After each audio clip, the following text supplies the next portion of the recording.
Xin chào các bạn. Gần đây, Trung Quốc có xảy ra cách mạng giấy trắng. Có một số người suy nghĩ đó sẽ thay đổi chính sách Zero Covid của Trung Quốc bây giờ hay không? Theo mình, không có khả năng. Những học sinh đó chỉ là dơ giấy trắng thôi, không phải là dơ súng, có gì đáng sợ. Với lại, so sánh với mục đích chân chính của chính sách Zero Covid, sự khó chịu của những học sinh khi bị phong tỏa trong trường học hoàn toàn không đáng kể.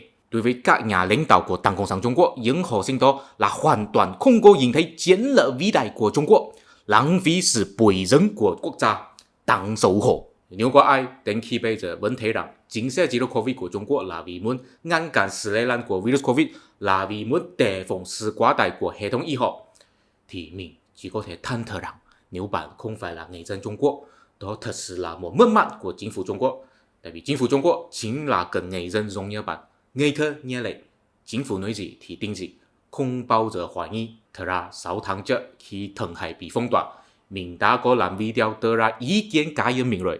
Khi đó mình nói rằng mục đích của chính sách Zero Covid là vì muốn chuẩn bị đi chiến tranh với Đài Loan, vì muốn đề phòng sự trừng phạt kinh tế của phương Tây, tức là giống như nước Nga bây giờ không thể nhập khẩu các loại sản phẩm từ bên ngoài, cho nên phải xây dựng một chuỗi cung ứng nội bộ là hoàn toàn có thể độc lập với nguồn cung ứng nước ngoài.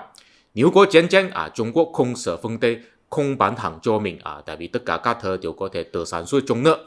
Như vậy thì có thể đi đến Đài Loan mà không cần lo lắng.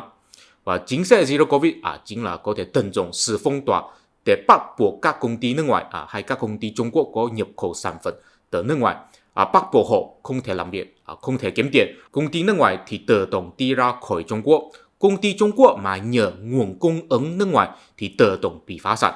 Nếu không đi ra khỏi Trung Quốc không bị phá sản thì phải tự nguyện tiếp nhận sự lãnh đạo của chính phủ Trung Quốc, tức là xây dựng chi bộ Đảng Cộng sản Trung Quốc ở công ty, hay là để chính phủ Trung Quốc sở hữu một phần cổ phiếu của công ty.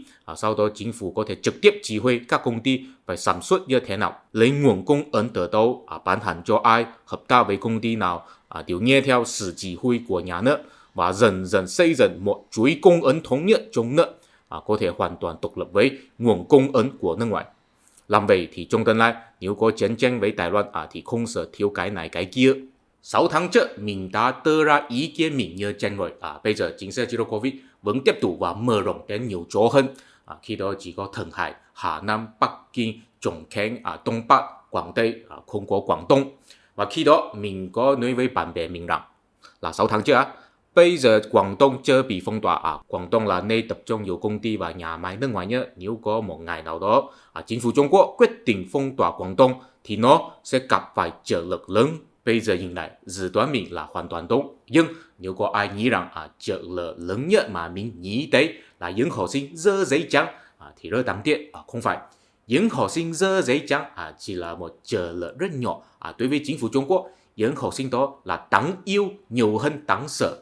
Dơ giấy trắng đi biểu tình, đó là một kiểu biểu tình cụ thể nhất, cute nhất mà mình đã từng có nhìn thấy. Dơ giấy trắng ý là sao?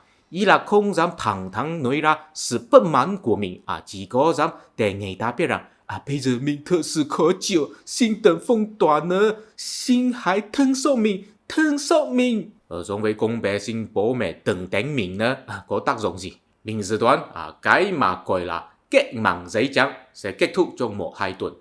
Khi những học sinh nhìn thấy có mấy người bị bắt và chính phủ Trung Quốc có đưa ra mấy chính sách điều chỉnh thì họ sẽ ngoan ngoãn về đi, tiếp tục chịu phong tỏa. Nhưng sự phong tỏa sau đó sẽ có thay đổi và chính sách Zero Covid sẽ chính thức bước vào giai đoạn mới, đó là huấn luyện cán bộ. Theo ý kiến cá nhân mình, mục đích chân chính của chính sách Zero Covid là vì muốn chuẩn bị đi đến Đài Loan, xây dựng một chuỗi cung ứng độc lập trong nước. Đó chỉ là một phần công việc thôi. Nói cụ thể hơn, toàn công việc là xây dựng một thể chế động viên thời chiến. Là vì đạt được mục đích này, sự huấn luyện cán bộ là một điều thiết yếu. Đến khi bây giờ Quảng Đông đã bị phong tỏa 1 tháng rồi, thật ra khu vực đầu tiên bị phong tỏa ở Quảng Đông là nơi mà mình từng có sinh sống khi mình du học ở Trung Quốc, đó là khu Hải Châu. Ở khu này có một trường đại học duy nhất ở phương Nam Trung Quốc, gọi là trường đại học Trung Sơn. Mình chính là tốt nghiệp từ đây. Đối mặt với trường đại học Trung Sơn có một chợ vải, đó là chợ vải lớn nhất ở Quảng Đông, có lẽ là chợ vải lớn nhất trên thế giới. Tại sao khu này đầu tiên bị phong tỏa? nếu có ai nghĩ rằng tại vì ngày nhiễm Covid đầu tiên là xuất hiện ở khu này, thì mình chỉ có thể nói lại nữa, bạn không phải là người dân Trung Quốc, đó là một mất mát của chính phủ Trung Quốc. Theo ý kiến cá nhân mình, tại vì khu này rất thích hợp huấn luyện cán bộ. Khu này có một trường đại học, cho nên cư dân của các nhà trung cư ở khu này đa số là học sinh và thầy giáo. Học sinh là có lấy học bổng hay tiền hỗ trợ của chính phủ, thầy giáo là nhân viên nhà nước, cho nên nhóm người này là nhóm người ngoan nhất, nghe lời nhất, phong tỏa họ thì sẽ không gặp trở ngại gì.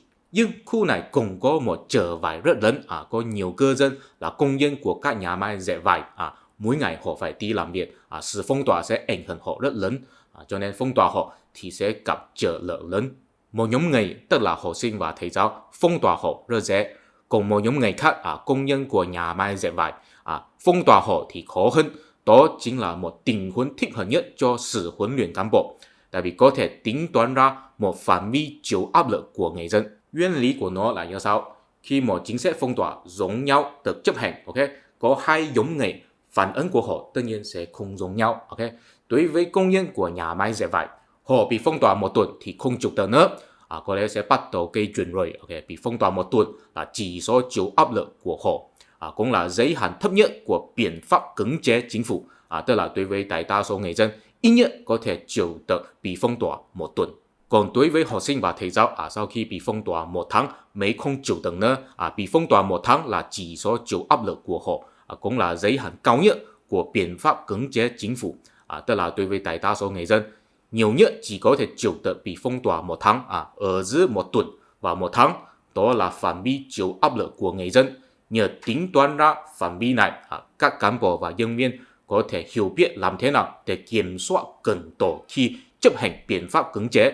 Quá trình học tập sự kiểm soát này chính là quá trình của sự huấn luyện cán bộ. Tuy nhiên ở trên mình chỉ là nói đại khái thôi, một tháng hay một tuần chỉ là mình lấy làm ví dụ thôi. Trên cụ thể có nhiều mà phải tính toán, phải thực tiễn mới có thể nắm bắt được.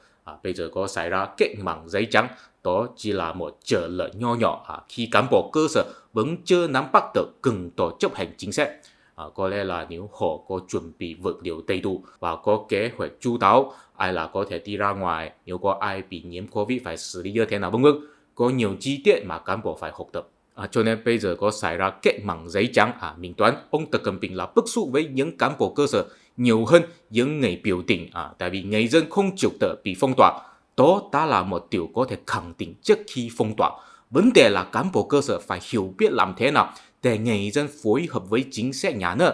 Cán bộ cơ sở phải học tập và tiến bộ mới đúng. Cái mạng giấy trắng chính là một cảnh cáo cho các cán bộ. Đối với Trung Quốc bây giờ, vấn đề không phải là chính sách Zero Covid nên làm hay không nên làm.